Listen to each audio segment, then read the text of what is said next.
What's up, everyone? Welcome to the NBA Pick and Pod. My name's Dawson Shine, and I'm your host. So we're kicking off today with day 3 of free agency. We've got huge stories of players signing all over the league, different teams, new contracts, and huge numbers. We're going to start off today with the biggest story from yesterday, and that was Al Horford signing with the Boston Celtics for 4 years, $113 million max deal. Absolutely insane. And it's a great deal for the Boston Celtics because they needed some bigs, especially a starting center, to go along with Isaiah Thomas running the point, and hopefully, if their plan works out, getting Kevin Durant at small forward. Now, that leaves the Celtics with a great starting lineup of Al Horford, maybe Jared Sullinger at the 4, or Kelly Olynyk, depending on who actually steps up for them, Jay Crowder at the 3, if Kevin Durant chooses not to go there, Avery Bradley at the 2, and then Isaiah Thomas at the 1. Which is a pretty good starting lineup in the East, and will probably get them in the top 4 seeds, which is roughly where they were last year. Now, that's a great move for Al Horford as well, because it puts him on a team with a great fan base, and although that can be quite controversial for some players and some fan bases, it's actually very true when it comes to these two teams. The Atlanta Hawks are a very migrant-based city. They don't have a huge fan base that goes to their games very often, and even as Al Horford said on his way out, basically kicking the door in behind him, he stated that their fan base would sometimes leave empty seats all around him, even in the playoffs when they were winning. And that can leave an impression on a player who is probably going to make more money with the Celtics than what the Hawks were offering, and will actually get to play for a team that sells out their arena every day. And that's pretty important for someone who's hoping to, first of all, get more media hype and more sponsorships, because that's a very important key to big players like Al Horford. And it also can be important to how you feel about when you're playing.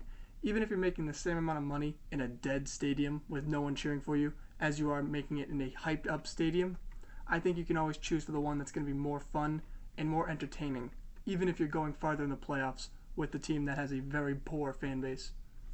So obviously, Atlanta fans are a little sore about this. They were ripping on him on Twitter because the first thing he sent out after this deal was not a thank you to his fan base, his old one of course, the Hawks. It was actually Celtics pride and a bunch of shamrocks. Obviously, most players don't switch so quickly to the next team. They normally give a little thank you to their old team. But it seemed like he was pretty sore about the way that he was left, especially after Atlanta signed Dwight Howard recently, actually day 1 of free agency, which really showed that they weren't too worried about keeping Al Horford. That can leave a sore spot for a player, and he might be holding a little bit of a grudge against the city and the organization.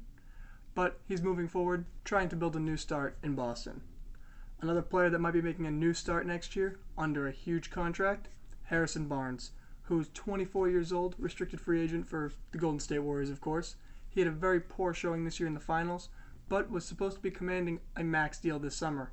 And he actually is.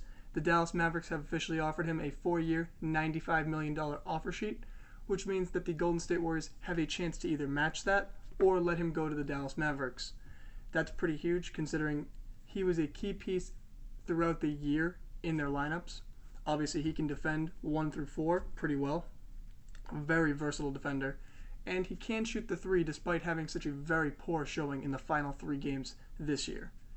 He's going to be commanding a max deal, and I don't think he's worth it, but obviously the numbers being thrown around right now this summer are absolutely mind-boggling. So I guess a subpar player who can defend really well, has inconsistent offense, and cannot create his own shot consistently is a max type of player, somehow. Obviously the Dallas Mavericks are hoping the Golden State Warriors match this and will screw them up cap-wise, and even if they don't match this deal, the Dallas Mavericks do get at least a good player who hopefully can develop into a better player, someone who deserves this contract. We'll see how that goes, but I'm assuming the Golden State Warriors will not match that deal, because it's a little bit excessive for someone who's the 4th or 5th best player and most important player on a team. And Harrison Barnes going to Dallas will actually be a really good improvement to their offense because they did just lose Chandler Parsons. So, since Chandler Parsons went to the Memphis Grizzlies, filling in his small forward position with someone like Harrison Barnes, who's shown to not be as injury prone as Chandler Parsons, which will be key in getting the Dallas Mavericks to the playoffs in one of the final years of Dirk Nowitzki's career. The Mavericks do want to make one final push. They don't want to have a team that's a lottery team when Dirk Nowitzki is still under contract and still playing for them. They'd like him to go out in a playoff series like he's done his whole career, basically. So even getting Harrison Barnes on such a ludicrous contract is worth it in case they can actually put together a team that wins a few games. Hopefully they get to 50 wins with Harrison Barnes, Darren Williams, Dirk Nowitzki, and whoever else they can throw together at the last second like they usually do. Moving on, we also have an important switch in the New York Knicks roster. We know about Joakim Noah, Derrick Rose, Kristaps Porzingis, and Carmelo Anthony now being together as a big four per se. But we also have a really interesting switch in players with Aaron Aflalo, the guard forward, who we all know is aging pretty poorly actually. He likes to take Kobe turnaround jumpers, isolation plays, and pretty often misses. Well, the Knicks let him go to Sacramento for 2 years, $25 million, and instead of signing him again, they picked up Courtney Lee from the Charlotte Hornets, who signed for 4 years, $50 million. The Knicks, that's a great pickup for them because they really do need a new shooting guard to go along with their new point guard, Derrick Rose, and that starting lineup is actually looking pretty damn good. Courtney Lee, coupled with Derrick Rose in the backcourt, and with a front court of Carmelo Anthony, Kristaps Porzingis, and Joakim Noah, that's a formidable lineup in the East, if everyone stays healthy, which is of course a huge if with players like Joakim Noah and Derrick Rose, and even Carmelo Anthony lately with his knee injuries and back. But I think they made a great move switching out Aaron Aflalo for Courtney Lee because the mobility and the defense are still there, while also providing great shooting on the outside without worrying about isolation and ball-stopping plays.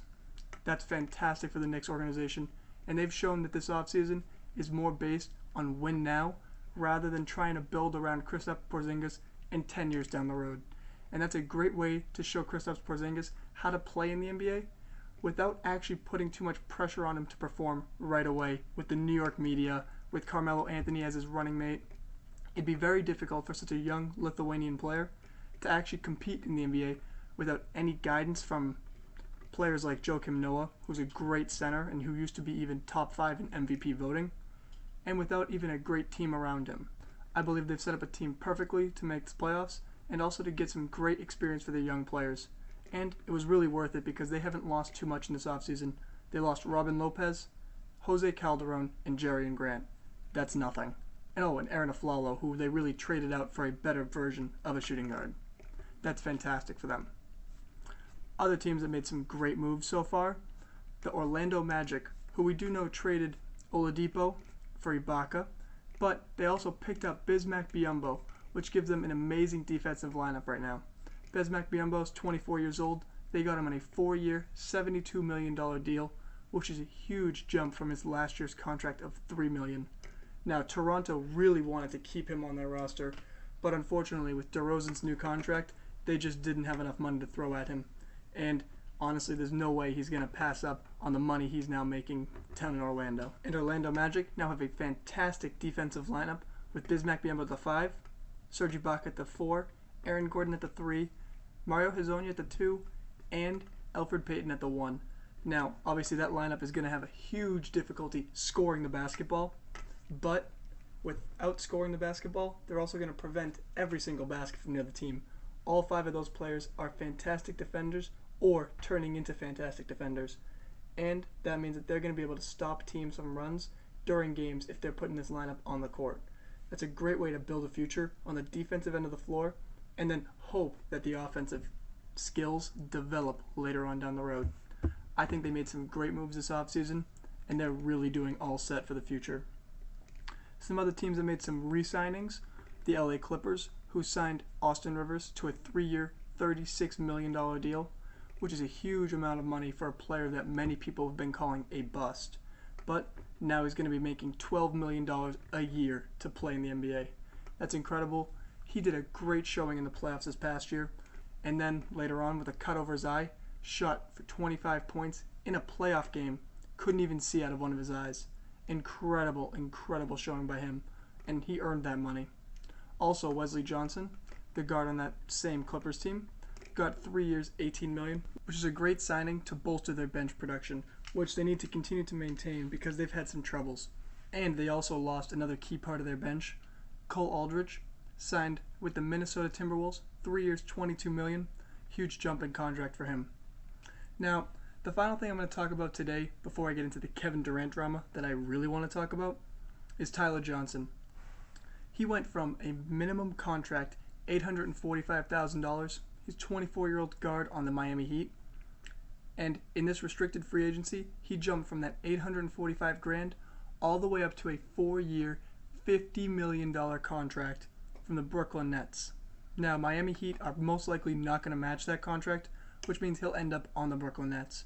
And that contract is absolutely ridiculous for a player who doesn't even get that much burn on the court. I could not believe when I saw the numbers rolling in for this contract. He's a player who averaged 8 points a game in 37 games last year. And yet, they're willing to pay him $12.5 million a year. That's ridiculous. You don't even know if he can perform consistently on the court, yet you're willing to pay him the entire house. I don't know about that signing, but it looks like the Nets are trying to build a semi-competitive team so that they can prevent the Celtics from getting a good pick in the draft next year. They're obviously not playing for the draft, so they don't really want to tank. They want to build as good of a team as they can, which you can see from their signings of Tyler Johnson and Jeremy Lin and Trevor Booker from the Utah Jazz. They're building a team that's actually okay and will get a few more wins than they did this past year, which means their pick will be worse and the Celtics will do worse. Now, the final thing I want to talk about besides the vengeful Nets is Kevin Durant, who will be making his decision in the coming night or tomorrow during the day. The next 6 to 12 hours, we're expected to hear where Kevin Durant will be playing next year. And according to some people, his interview with the Clippers went incredibly well. His interview with the Spurs did not go so great. His Thunder interview went all right, and so did his Warriors interview. And his interview with the Celtics yesterday, who are a dark horse candidate to get him, which went incredibly interesting with Tom Brady, famous quarterback from the New England Patriots, showed up to actually try and persuade Kevin Durant to come to Boston. Now, it's very interesting because if he does choose to come to Boston, he'll be playing in a very weak Eastern Conference, only facing off against a few big teams, maybe Toronto next year if they continue to improve in their roster, or with the Cleveland Cavaliers and LeBron James, who we all know are the favorite to win the East for the next 4 or 5 years at this rate. He's hoping to go to a team where he can compete and win a championship, and in my opinion, going to the Celtics or staying with the Thunder are his 2 best options to do so. We'll see how that goes because he is going to be making his decision, and I'll be putting out a new video all about that tomorrow. I can't wait. Hope you guys can either. And if you did enjoy, or if you have anything to share, leave a comment, like, and subscribe. Thanks for listening, everyone. Have a great day.